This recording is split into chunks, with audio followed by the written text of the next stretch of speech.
Hello mga guys, yan mag-unboxing ulit tayo mga guys.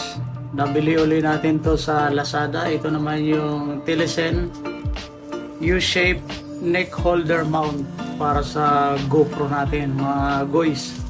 So unboxing natin, wag na natin patagalin ito mga guys.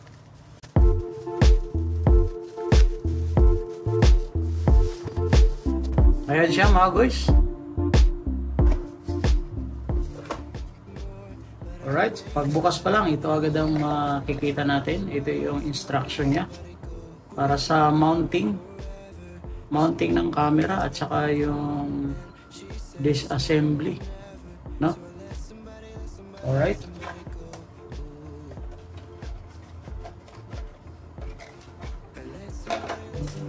Okay, so ganito pala siya mga guys. Ayan, no? Ganyan pala siya.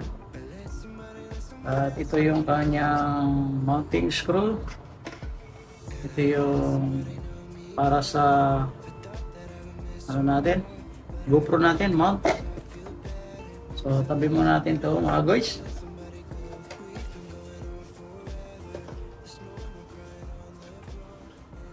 So kunin natin tong ating GoPro. Ay.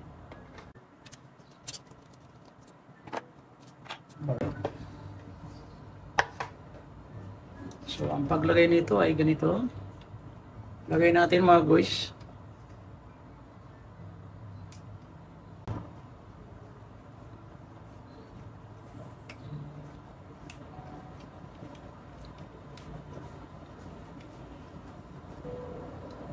Alright.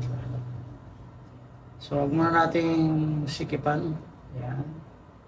So ito ay dito siguro pasok natin. Ito yata yung lock niya.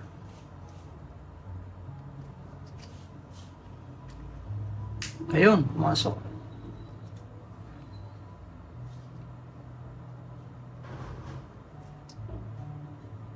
So ganyan siguro siya mga guys. So, ganyan. Oh. Hindi nakikita yung pangalan natin.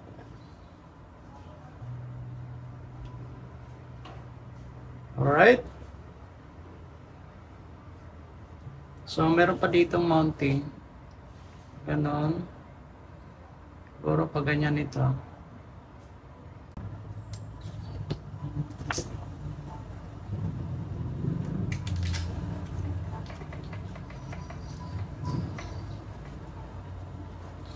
So kapag naka-portrait, ganito ang position, no?